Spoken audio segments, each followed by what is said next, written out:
Bienvenido, muchas gracias. Gracias, Juvenal, buenas tardes y gracias también a la mesa directiva de la AMTI por la invitación.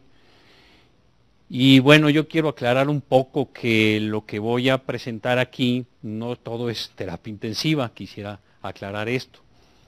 Este estudio ENDORS es un estudio de tipo epidemiológico acerca de la enfermedad de tromboembólica venosa, y que se ha hecho en diferentes partes del mundo inicialmente y después aquí en la República Mexicana. Entonces, yo lo presento porque participé tanto en el estudio internacional por parte de México como ya coordinador del estudio solo en la República Mexicana. ¿Se escucha bien? Bien, me voy a mover un poco porque de acuerdo a la logística de aquí tengo que más bien dirigirme hacia el lado izquierdo, pero bueno, trataré de que de alguna manera también ustedes me vean la cara, que creo que es importante. Bien, yo quiero antes de esto, de empezar, presentar esto de que hay un conflicto de interés que es importante comentarlo. He recibido honorarios precisamente por parte de mi participación en este estudio de Sanofi Aventis. Y como antecedente tenemos este trabajo que fue publicado en la revista Lancet en el año 2008, en donde el estudio ENDORS evaluó pues lo que es el riesgo de tromboembolismo venoso y su profilaxis en situaciones de cuidados agudos hospitalarios, y este fue un estudio transversal multinacional. Participaron 33 países y México participó con 11 hospitales dentro de este estudio. Fue publicado, insisto, en el Lancet del año 2008.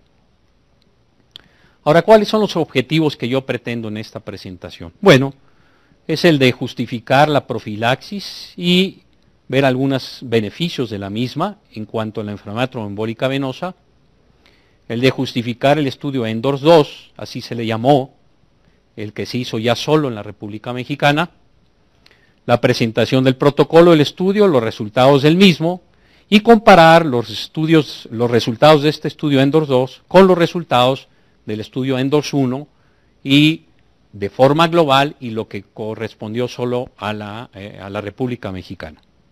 Finalmente, las limitaciones y las conclusiones de este estudio. La justificación. Bueno, pues podemos ver aquí a través de, por ejemplo, organizaciones que evalúan la calidad y podría decir la seguridad del manejo del enfermo, en este caso sí, en terapia intensiva, se han manejado, por ejemplo, diferentes indicadores de calidad. Entre ellos podemos ver, pues, la mortalidad, por ejemplo, ajustada a la UTI, es decir, enfermos que de acuerdo a algunas evaluaciones se sabe qué porcentaje de mortalidad o riesgo de mortalidad tiene. Por ejemplo, también profilaxis de úlceras de estrés, y entre ellos también se contempla en cuidados intensivos la profilaxis de la enfermedad tromboembólica. Y no solo esto ya está en las unidades de cuidados intensivos, también está a nivel hospitalario. Y ese es un criterio incluso que están considerando cuando se hacen evaluaciones en las certificaciones de los hospitales. Por aquí veo a Víctor que nos estuvo evaluando hace algunos meses en el Hospital Español, precisamente porque nos vamos a certificar ya con criterios de la Comisión Conjunta próximamente. Estos son algunos de los, insisto, de los indicadores de calidad. Bueno, pues por ejemplo, en terapia intensiva, sacando alguna estadística de 3 estudios, hay muchos, pero bueno, saqué esta estadística de la frecuencia de la trombosis venosa profunda como antecedente de este problema y de embolias pulmonares. 3 estudios, 178 enfermos, y vean ustedes la incidencia de trombosis venosa profunda, 1 de cada 4 enfermos, con ese rango de 19 a 32%, y puede crecer en un momento determinado, dependiendo del tipo de enfermos y si hay algunas unidades que puedan ser monovalentes con algún tipo de enfermo especial. Por ejemplo, unidades donde manejan enfermos quemados. Esa es una posibilidad. Este es un estudio muy interesante con un diseño estadístico complejo, pero lo más importante aquí que fue analizado es el exceso de estancia hospitalaria, los cargos o costos y la mortalidad atribuible a lesiones médicas durante la hospitalización. Y se puede observar, por ejemplo, en lo que corresponde a embolismo pulmonar y a trombosis venosa profunda, que, por ejemplo, el exceso de estancia de los enfermos se incrementó en 5.36 días por haber desarrollado alguno de estos eventos. Fue estadísticamente importante con una P menor a 0.001. Y no solo eso, también el exceso de cargos casi alcanzó $22,000 por solo quedarse por uno de estos problemas. Seguramente es más barato hacer la profilaxis de la enfermedad trombólica venosa que las consecuencias que tiene el no hacerlo. Y finalmente, también con significancia estadística, y finalmente vean ustedes el costo. El costo de haberse quedado fue de 6.56% más, con un valor estadísticamente importante. Es decir, el enfermo por haberse quedado por alguna de estas complicaciones cuesta mucho más.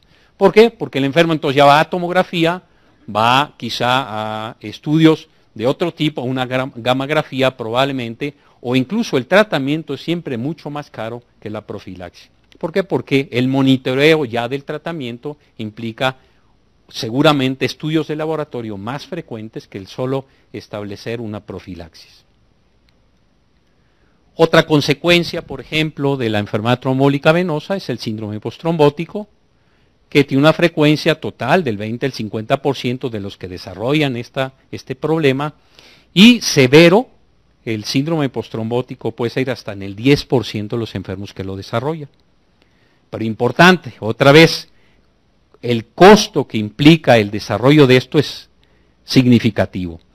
Aquí tenemos un estudio donde se analizó a aquellos enfermos con síndrome postrombótico y aquellos enfermos que no lo desarrollaron. Y podemos observar que los costos por farmacia, por costos relacionados a los cuidados externos, a otros aspectos de tipo externo, o costos de ingreso de los enfermos, se incrementaron de manera importante.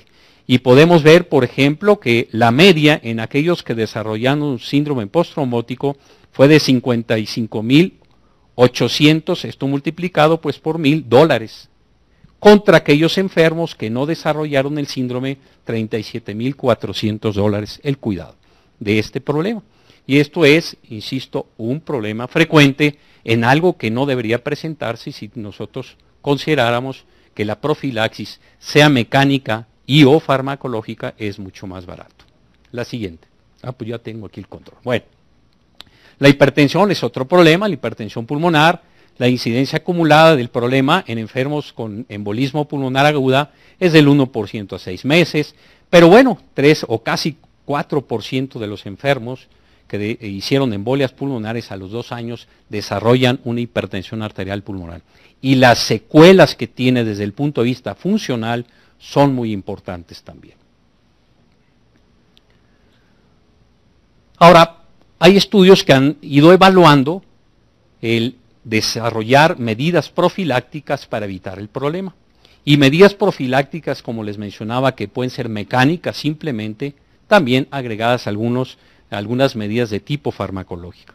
Esta es una escala, es una diapositiva, donde se presentan los resultados de 8 estudios, 1,290 enfermos, en donde las medias de compresión graduada tuvieron que ver en la prevención de la trombosis venosa profunda.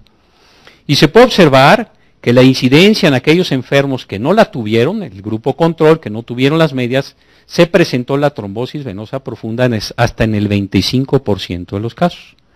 En cambio, en aquellos enfermos que sí tuvieron este tipo de medida profiláctica, apenas alcanzó el 9% de incidencia.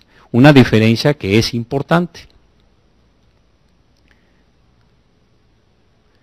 Ahora, por ejemplo, también han comparado heparina a bajas dosis, heparina de bajo peso molecular, versus la heparina de bajo peso molecular a dosis bajas y también medias de compresión graduada.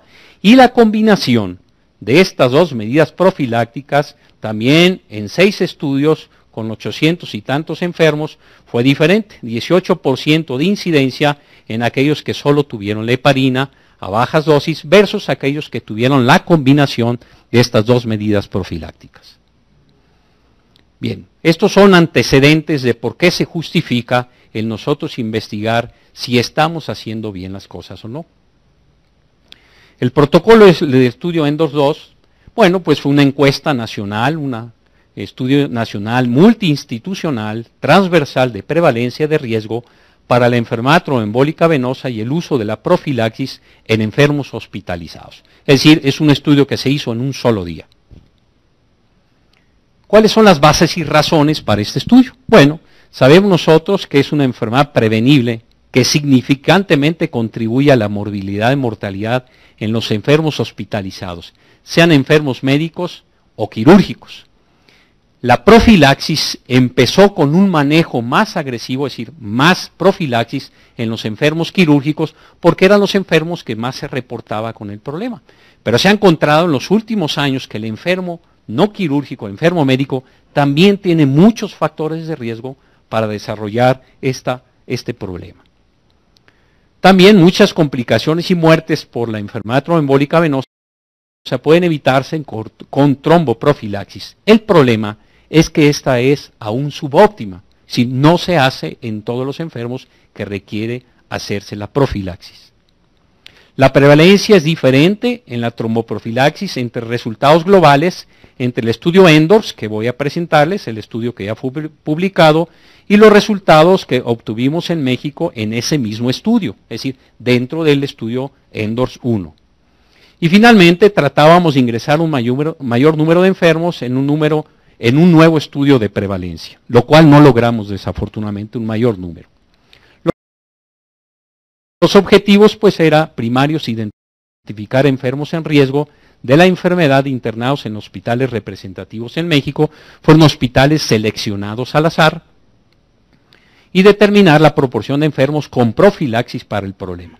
Y secundarios, definir la tasa global de enfermos en riesgo de enfermedad tromboembólica venosa, tanto médicos como enfermos quirúrgicos, definir la tasa de enfermos recibiendo profilaxis y también un análisis de acuerdo al tipo de hospital, si era público o privado.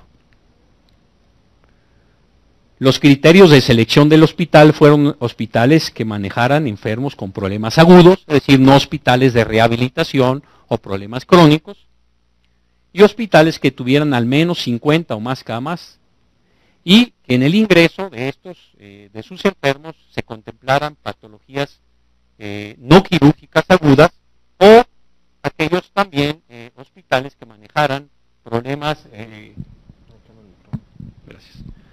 enfermos con problemas quirúrgicos mayores, pero programadas, es decir, cirugía programada, no de emergencia. Estos fueron los servicios que fueron excluidos dentro de los hospitales, desde psiquiatría, pediatría y neonatología, cuidados paliativos y cuidados prolongados, maternidad obstetricia. No quiero decir que los enfermas o personas con problemas de tipo obstétrico no tengan riesgo, pero bueno, fueron excluidos en este estudio. Unidad de quemados, unidad de otorrinolaringología, oftalmología, dermatología, rehabilitación o de emergencia, también fueron retirados porque probablemente no se iban a poder estudiar de manera correcta. Los criterios de inclusión de los enfermos fueron enfermos no quirúrgicos de igual o más de 40 años y enfermos quirúrgicos de igual o más de 18 años. Criterios de exclusión fueron aquellos enfermos admitidos ya para un tratamiento de una enfermedad tromboembólica venosa. O se excluyeron también en el análisis finalmente aquellos enfermos que no pudieron ser evaluados porque se perdía la información. Y aquí he de recalcar que desafortunadamente perdimos mucha información, porque cuando uno va a checar la historia clínica de los enfermos, muchos de ellos no tenemos ni el peso, ni la talla, ni muchas cosas que son necesarias para hacer este tipo de estudios, desafortunadamente. Incluso a veces que ni la edad encontramos en los expedientes. ¿Cómo se desarrolló esta encuesta, este estudio? Bueno, fueron todos los hospitales que participaron, se buscaron en los servicios los enfermos elegibles y se revisaron los criterios de inclusión y exclusión para estos enfermos elegibles. La colección de datos se hizo a través del expediente únicamente, nunca se tuvo contacto con el enfermo, y los registros para la enfermedad tromboembólica venosa fueron de acuerdo a las características del enfermo, a la historia clínica, al riesgo o factores de riesgo de la enfermedad, también aquellos que tenían contraindicación para la tromboprofilaxis, por ejemplo, el enfermo que ingresaba con una hemorragia de tubo digestivo. Claro, era para una contraindicación de tipo farmacológica, pero podría utilizarse en un momento determinado una profilaxis de tipo mecánica si estaba indicado. Y finalmente, bueno, pues esto se llevó a un análisis muy exhaustivo de muchos datos que fueron muy interesantes. Los datos desde el punto de vista estadístico fueron muy simples, datos cuantitativos se evaluaron como media y desviación estándar, y los datos categóricos fueron como números totales y porcentajes. ¿Cuáles fueron los resultados? Bueno, se obtuvo una muestra en 43 hospitales en la República Mexicana, 2.133 enfermos. De ellos se excluyeron, porque no eran elegibles, 506, quedando finalmente con una población de 1.627 en servicios elegibles en 40 hospitales. 3 se retiraron por diferentes motivos, en relación sobre todo a la obtención de los datos. Y de estos 1.002 enfermos no estaban en riesgo de la enfermedad tromboembólica venosa, quedando para el análisis final 625 enfermos en 39 hospitales. De ellos, las mujeres se presentaron, fueron 850 mujeres o género femenino y 777 fueron del género masculino. La edad promedio de esta población fue de 57.3 años, el peso 69, casi 70 kilos, la talla 162 centímetros y un índice de masa corporal alrededor de 26.27. Estos son enfermos con criterios de riesgo de hemorragia, por lo tanto, no iban a recibir algún tipo de profilaxis de tipo farmacológica. Y fueron enfermos que estaban tomando a la admisión algún tipo de AINES, o tenían un daño renal, o tenían trombocitopenia, o estaban tomando la admisión aspirina, o ya tenían el diagnóstico de hemorragia al ingreso. Todos estos enfermos no fueron analizados en relación a esto. Enfermos quirúrgicos, 56%, enfermos no quirúrgicos ocurrió en el 44%, o se presentó en el 44%. Bien, aquí ya empezamos a observar algunos datos más interesantes. Estos son los enfermos con riesgo de acuerdo a las guías de la ACCP. Es decir, el estudio se hizo siguiendo las guías de la ACCP en cuanto a tromboprofilaxis. Probablemente ese sea un poquito de sesgo en el resultado. ¿Por qué? Porque probablemente algún hospital pueda seguir alguna otra guía en el manejo de la tromboprofilaxis, pero claro, en este momento o en el momento de la encuesta se analizó si seguían las guías de la ACCP del año 2002, no las más recientes que salieron en el año 2009, el año pasado, si no mal recuerdo. Y enfermos quirúrgicos con riesgo fueron 308 y enfermos no quirúrgicos con riesgo de problema de enfermedad tromboembólica venosa, el 44.3% de tipo médico.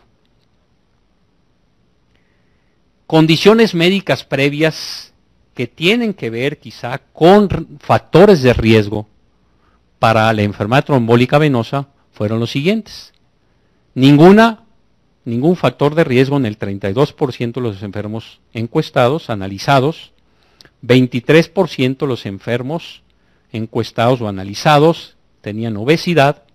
10% ya estaban con inmovilización, que es un factor de riesgo importante para la enfermedad trombólica venosa. Insuficiencia venosa no se diga, en un 5% igual que falla cardíaca como factores de riesgo para este tipo de problema. Ahora, enfermos con riesgo de enfermedad trombólica venosa, de acuerdo a las guías de la ACCP, y que estaban recibiendo la profilaxis recomendada por esta asociación, les digo, en cuanto a quirúrgicos fueron el 58%. En cuanto a enfermos no quirúrgicos, es decir, médicos, apenas el 37% estaban recibiendo algún tipo de tromboprofilaxis. De ese tipo de tromboprofilaxis, cuando era de tipo farmacológica, apenas en los quirúrgicos alcanzó el 31% y en los médicos apenas una cuarta parte alcanzó. Profilaxis mecánica en los 625, en los enfermos quirúrgicos 61% y en los médicos el 82% tenían más profilaxis de tipo mecánica. Afortunadamente, ya ninguno de los enfermos estaba recibiendo algún antiplaquetario como profiláctico, que eso está bien establecido en las guías de la ACCP y en muchas guías que los antiplaquetarios no son profilácticos de la enfermedad trombólica venosa. En relación a otra forma de presentar los resultados, finalmente en esta población apenas el 38.4% estaba en riesgo de la enfermedad, 625 enfermos. De ellos, apenas menos de la mitad recibieron la profilaxis recomendada por la ACCP. Es decir, más de la mitad de los enfermos no tuvieron profilaxis con alto riesgo del problema. De estos, 308 fueron quirúrgicos, 58% recibieron profilaxis de acuerdo a las guías de la ACCP y apenas casi el 37% de los enfermos no quirúrgicos recibieron profilaxis de acuerdo a las guías de la ACCP. Es decir, un elevado porcentaje de enfermos no están siendo bien manejados, no estamos siguiendo lo que se dicta y lo que encontramos incluso como indicadores de calidad y de seguridad en el manejo de los enfermos ingresados en los hospitales. Ahora, en relación a tipo de centro, por ejemplo, la mayor parte de nuestros enfermos estuvieron en hospitales públicos por el número de camas que poseen este tipo de hospitales que fueron seleccionados y el 30% estuvieron en hospitales privados, centros con enfermos con riesgo de la enfermedad de acuerdo a las guías de la ACCP, casi el 60% estuvieron en los hospitales públicos, apenas el 41%, no despreciable, en hospitales de tipo privado.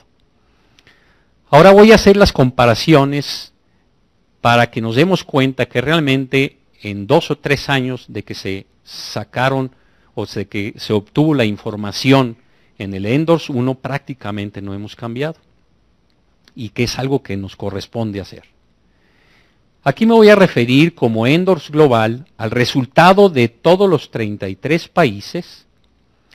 Pongo de manera separada a México, que lo voy a referir como ENDORS 1, y finalmente compararlo contra los resultados que solo obtuvimos en el estudio ENDORS 2 aquí en la República Mexicana. Porcentajes de enfermos en riesgo, en rojo, y enfermos que tenían profilaxis. En el ENDORS Global, es decir, 33 países, solo en México, en los 11 hospitales, y el porcentaje en el estudio ENDORS 2. Este es ENDORS 2. 52% de enfermos en riesgo en el ENDORS Global, apenas la mitad de ellos recibiendo profilaxis. En México, un poco más de enfermos en riesgo, pero menos enfermos con profilaxis.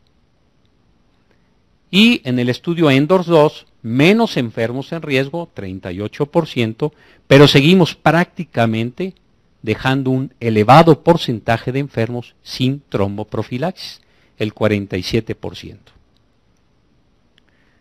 Comparación de ENDORS Global, el 1 y el 2, enfermos quirúrgicos y médicos. Aquí están de manera general, no separando México del global.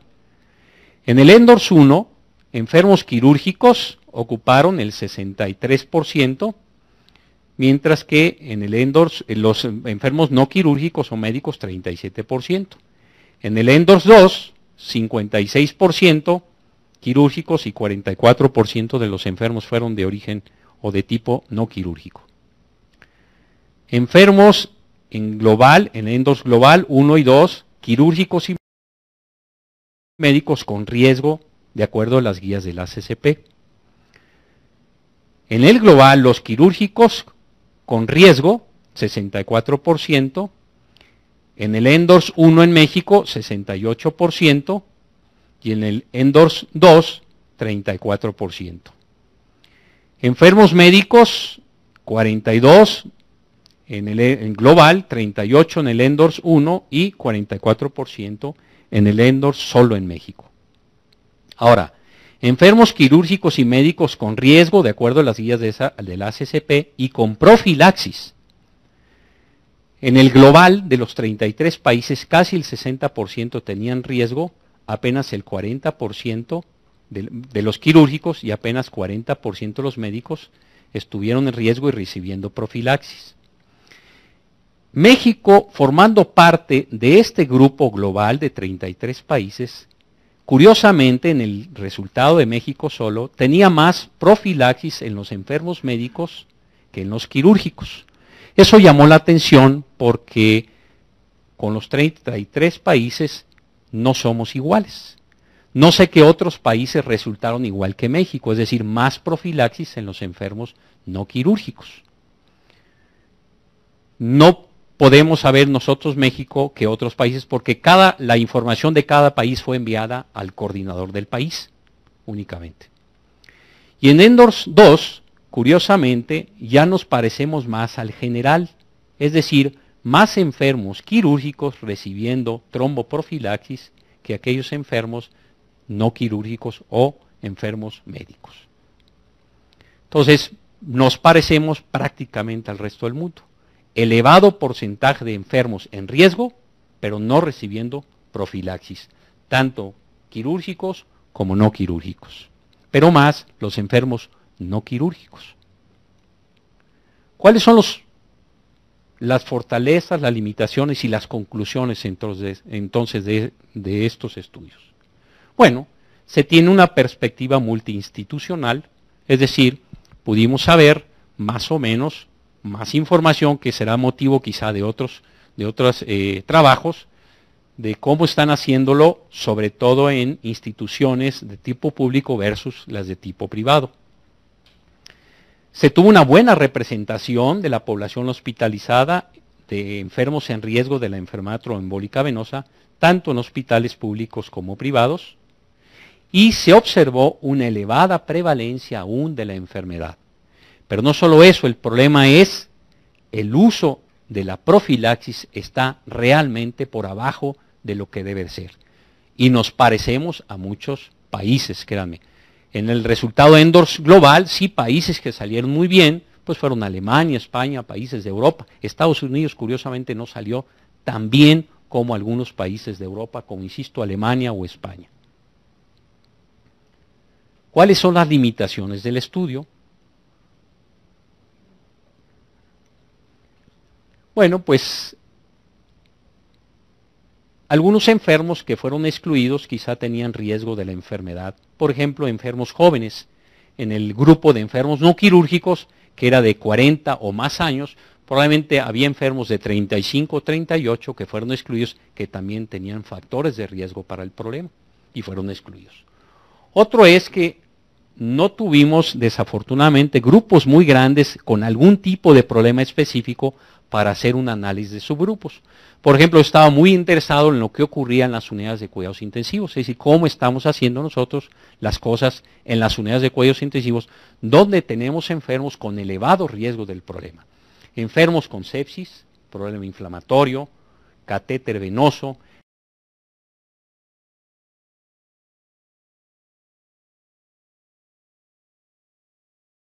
Cada vez tenemos más enfermos con problemas de tipo neoplásico. La neoplasia es un factor de riesgo grande y más si está recibiendo quimioterapia, es mayor el riesgo de una enfermedad trombólica venosa.